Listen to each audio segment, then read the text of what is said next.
to Freedom Fridays. In this episode of Freedom Fridays, we are going to discuss what is coming up on Sunday, and that is Mother's Day. When we think about mothers and we think about the characteristics of what a mother should be like, often we go to Proverbs 31, which is really the characteristics of an excellent wife or mother. And so this is God's design for what a wife and mother should be. This is not complete. This is not exhaustive. There are other characteristics listed in Scripture that we are not going to deal with today because this passage has plenty in it for us to glean from. And so we're going to look at 10 characteristics of an excellent wife or mother. And then we're going to observe some things that it doesn't say in the Scripture. So let me read for you first Proverbs 31, verses 10 through 31. An excellent wife who can find? For her worth is far above jewels. The heart of her husband trusts in her, and he will have no lack of gain. She does him good and not evil all the days of her life. She looks for wool and flax and works with her hands in delight. She is like merchant ships. She brings her food from afar. She rises also while it is still night and gives food to her household and portions to her maidens. She considers a field and buys it. From her earnings she plants a vineyard. She girds herself with strength and makes her arms strong. She senses that her gain is good. Her lamp does not go out at night. She stretches out her hands to the distaff, and her hands grasp the spindle. She extends her hand to the poor, and she stretches out her hands to the needy. She is not afraid of the snow for her household, for all her household are clothed in scarlet. She makes coverings for herself.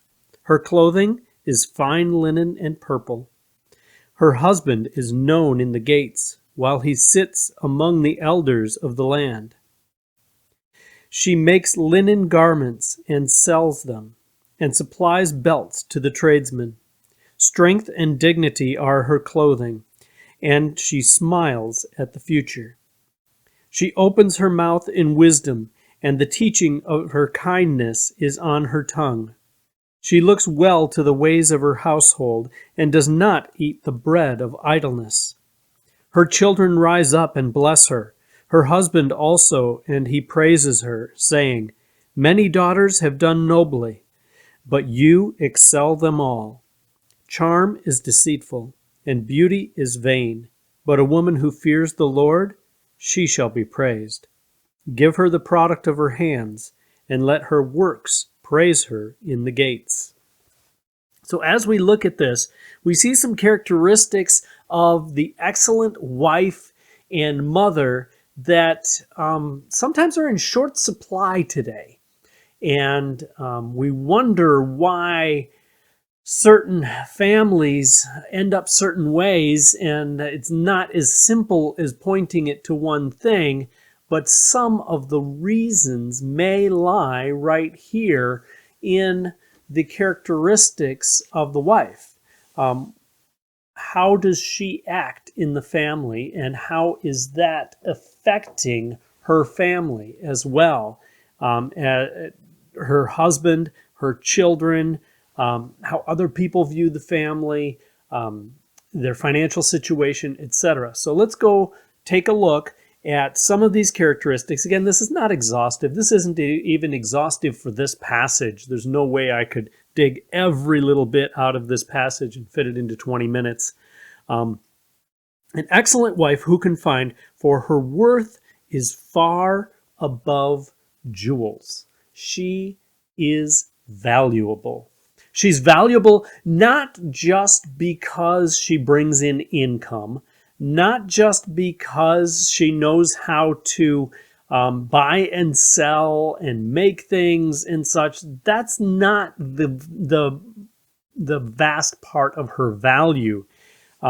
if we go down to verses 29 and 30, he lets us in on the reason for her value. 29, many daughters have done nobly, but you excel them all. This is from her husband. He values her so highly that in his sight, she is the best woman ever. Verse 30 gives us insight as to how that happens, and we're going to visit this again later. Charm is deceitful and beauty is vain, but a woman who fears the Lord, she shall be praised. She's valuable because of who God made her and her faithfulness to God. So the next characteristic of an excellent wife or mother is that she is trustworthy. Verses 11 and 12, the heart of her husband trusts in her, and he will have no lack of gain. Why do you think he trusts in her completely? The answer is in verse 12. She does him good and not evil all the days of her life. And because of her actions toward him, he realizes that he can completely trust her. He can trust her with the household. He can trust her with his reputation. He can trust her in every area of life. Down in verse 18, she senses that her gain is good. She's trustworthy with finances. She's trustworthy with things that are valuable. Verse 21, she's not afraid of the snow for her household, for all her household are clothed with scarlet. She is trustworthy with managing her household and managing the upcoming future, knowing that winter is coming. She's preparing ahead of time. She is trustworthy. Again, down to verses 11 and 12, she brings, the third characteristic, she brings honor to her husband. She does him good and not evil all the days of her life. Now, remember, as you look through the scriptures, and especially in the Old Testament, when you see the word evil, it's not always talking about doing things in direct contrast to the will of God. It's talking quite often about things that are harmful or things that are unpleasant. At times it even says, God did evil to so-and-so. And it's not saying that God did something sinful. It's saying that God did something painful. And so she does good to him and not evil all the days of her life. That is in direct contrast to our culture today that loves it when the wife tramples on her husband and asserts her authority and independence. This woman is not that. Also, verse 23, her husband is known in the gates when he sits among the elders of the land. Why do you think he's known so well? Because she upholds his reputation. And she has enhanced his reputation. Oh, do you know so-and-so? I'm not sure I've ever heard that name. He's the wife of... And then they name the wife. Oh, yes, I know him. Wow, yeah, they have a really strong family and really high morals and such. And her actions bring honor to him. Also in verses 28 and 29, he rises up and praises her, again saying, many daughters have done nobly, but you excel them all. Fourthly, she is industrious. This passage is just filled with examples of how this woman is amazingly industrious. I have never met a woman who knows how to do so many things so well as what Proverbs describes the excellent wife here in Proverbs 31. It's amazing. She starting in verse 13, she works with wool and flax. She buys it. She works it in her hands. The inference here is that she also is selling it. And sometimes she's using it for her family. She's like a merchant ship. She brings food from afar. She knows how to find the bargains. She knows how to find the deals. She knows where, she doesn't just frivolously spend her money, but she uses it wisely to provide for her family. She rises while it's still night, gives food to her household, portions to her maidens. She considers a field and buys it. This woman knows agriculture, and she knows how to buy a field, and not only buy a field, but from her earnings, she plants a vineyard. So now she knows how to farm. This is a very talented woman. She girds herself with strength, makes her arms strong. She's not weak. She senses that her gain is good. Her lamp does not go out at night. She is a very hard working woman.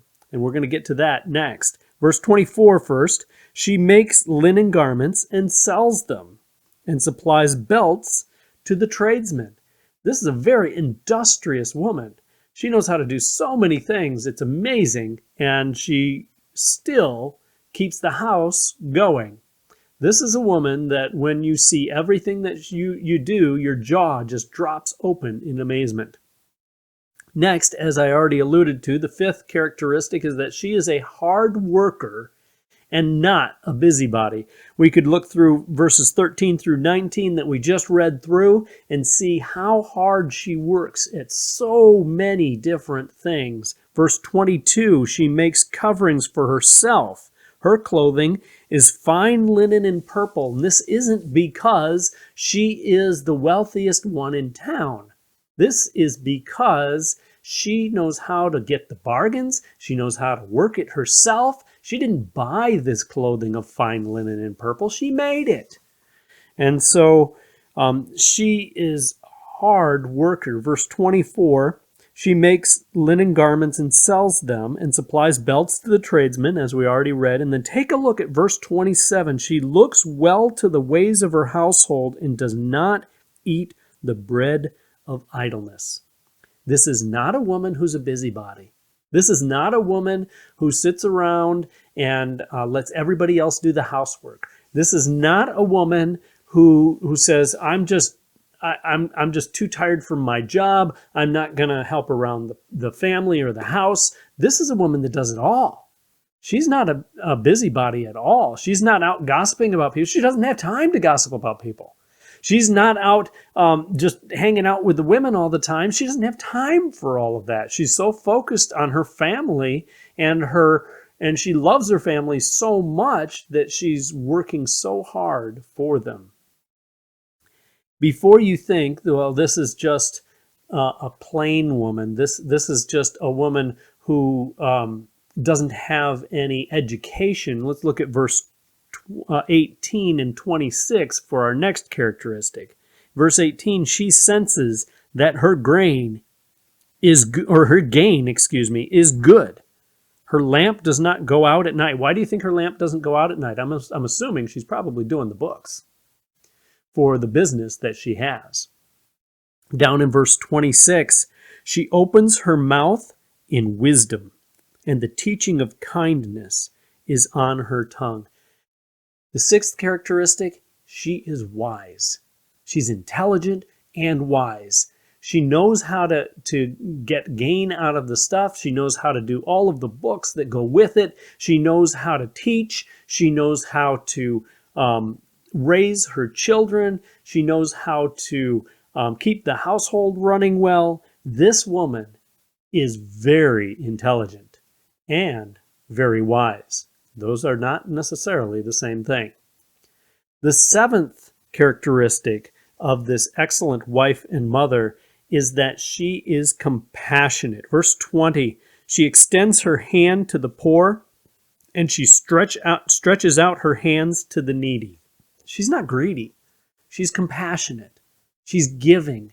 She's selfless. We could add that as another characteristic. She thinks about others more than herself, even the needy outside of her family. The eighth characteristic that we have here for this excellent wife and mother is that she looks after her family. Verse 12, she does him good and not evil all the days of her life, as she's looking after the reputation of her husband. Verses 21 through 23, she's not afraid of the snow for her household are clothed with scarlet. She's looking after her family, her kids and such. She makes coverings for herself. Her clothing is fine linen and purple. So she's not just looking out for everybody else and neglecting herself. She's looking out for the whole family. Verse 23, her husband is known in the gates because of her reputation. He's known positively in the gates. He's not known as the guy who is married to a busybody. He's not known to the guy who's married to a woman who's disrespectful or is bringing dishonor to the family. Instead, he's known for being married to this excellent wife and mother. Ninth characteristic is that she has integrity and character. Verses 25 through 27, strength and dignity are her clothing, and she smiles at the future. She has strength of character, and she has dignity. And she smiles at the future. Why does she smile at the future? Because she's not worried about what's coming. Because she is already prepared. And her family is already prepared. So she's excited about what the future can bring. She's excited about what trading might happen, what farming might happen, what is coming in the future. She's not worried about it. She's excited about it. And what excitement that she's going to see in her family, in her husband, and her children, and grandchildren, and, Lord willing, great-grandchildren. Also on down, continuing, she opens her mouth in wisdom, and the teaching of kindness is on her tongue. She has integrity. She has character. She has wisdom. Verse 27, she looks well to the ways of her household and does not eat the bread of idleness. This is a woman of integrity. And then the final characteristic that I have here, again, this is not exhaustive, is in verse 30. Charm is deceitful and beauty is vain, but a woman who fears the Lord, she shall be praised. She is a faithful follower of God. She fears God. She honors God. She serves God, and as well as serving her family. And she shall be praised because all of these things are not done merely just for herself and for greed, but they're done out of a love for God. So let's take a look at some of the things that are missing out of here. Some of the things that the world looks for in a wife or mother that this doesn't say anything about. She's not known for, first of all, her beauty or being sexy. In fact, it says quite the opposite. Beauty is vain. Beauty is all about puffing up yourself. She's nothing about puffing up herself. She's everything about giving honor to her family. And so this woman is not known for her beauty. Now, that does not mean she's not beautiful. That does not mean that her husband doesn't look at her and take a second glance. This does not mean that she is homely or ugly. This means that that's not what she's known for. Whether she is or not, that is not the characteristic that she is known for, because these other things are so much more important. The second thing that she is not known for is her charm or her sensuality. Either one.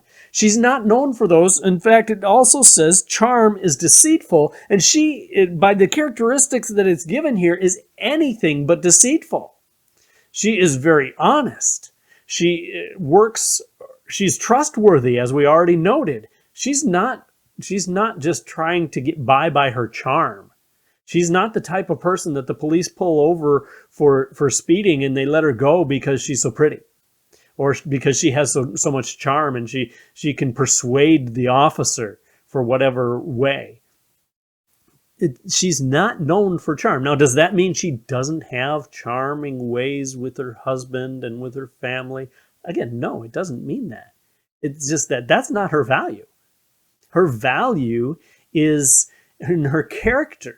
Her value is in her dedication to God and her family. And she's not known for those things because those things are petty and those things are deceitful. And so she's not known for beauty. She's not known for charm. Also, she's not known for being fun. You ever noticed in there? Never says she's the fun mom or the fun wife. Does that mean she's not fun? No, it doesn't mean that at all. It means that she does the hard things when the hard things need to be done. When there's time for play, you can play, but work comes first because it's important to provide for your family.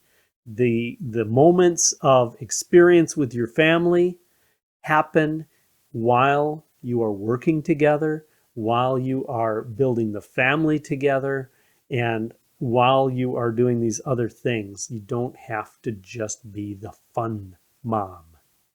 So I'd encourage you ladies to try and be as much like this woman in Proverbs 31 as absolutely possible. And you will have the result that she has, the result of her children rise up and bless her.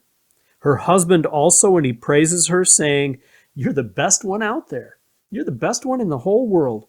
And then verse 31, "You will be blessed. Give her the product of her hands, and let her works praise her in the gates." Thank you for joining me. We'll see you next week on Freedom Fridays.